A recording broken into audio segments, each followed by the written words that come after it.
Chapter 12. The walk into town was long. Katyusha needed to be carried on Vanya's shoulders, as her already reduced stamina caused by her stature was made even less by the gas masks that the two had to wear.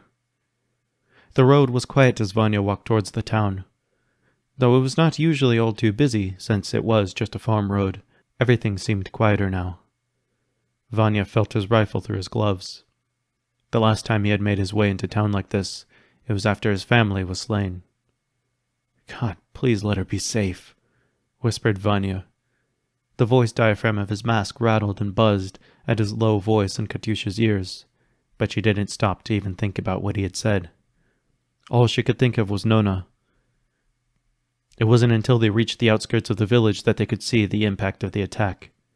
Victims were being triaged on the sidewalks of the town, most likely away from where the attack had taken place.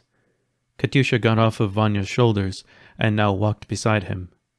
She gripped his free arm as she took in the scene around her, through her restrictive viewport given by the gas mask. Most of the townsfolk wore proper gas masks, but some had to wear wet rags over their faces. One of these people, unfortunate enough to not have a mask, approached Vanya and Katyusha. He coughed hard and blood stained the rag that he wore over himself. "Don't take off the masks. The air is still toxic," groaned the man. The closer they got to the center of town, the louder and more frequent the coughing of victims became. A soldier approached Vanya and asked, "What are you doing here? This is a contaminated area." I need to find somebody," replied Vanya.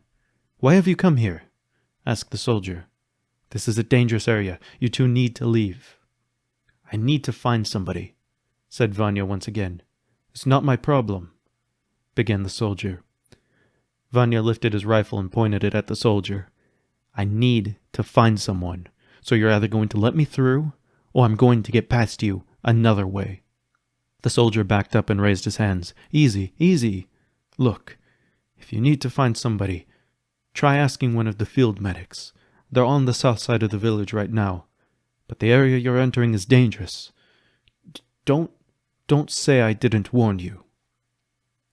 Vanya left the soldier, but did not take his eyes off of him, until Katyusha and Vanya were out of the soldier's view. Vanya turned to see the smoldering wreckage of what appeared to be a military truck.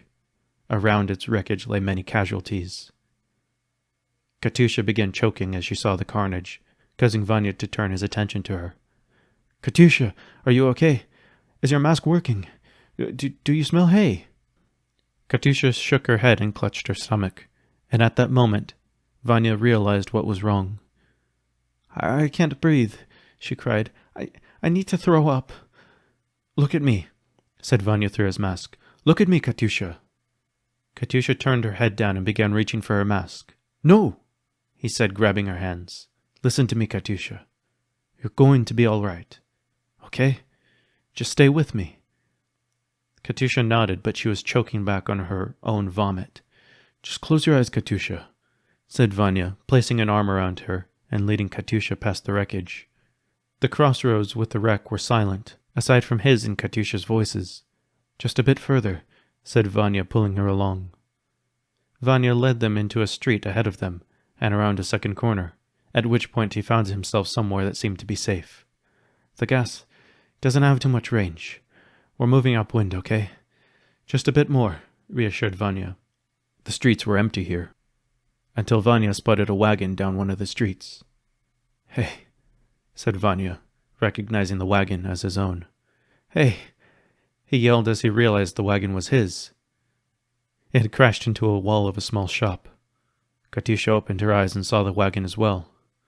She immediately began running towards it, and Vanya followed suit. "Wait, Katyusha!" The wagon was badly damaged, but for the most part still intact.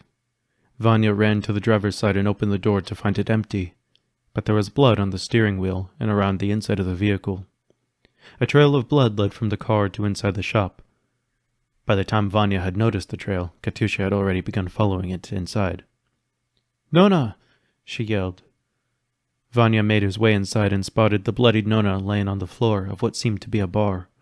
The bar was empty aside from two people who had suffocated. Either the air inside was toxic, or they had made it here from Ground Zero, but succumbed to their injuries. Vanya took the hand of Nona and felt it for a pulse, but felt none. Her eyes were closed. She looked rather peaceful. She was as beautiful as always, but Vanya felt pain in the sight of her.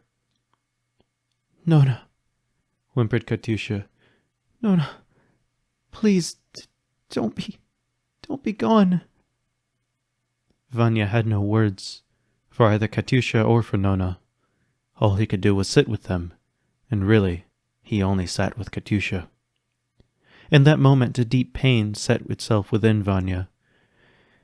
It started in his throat and made its way to his stomach, tightening all the muscles along the way.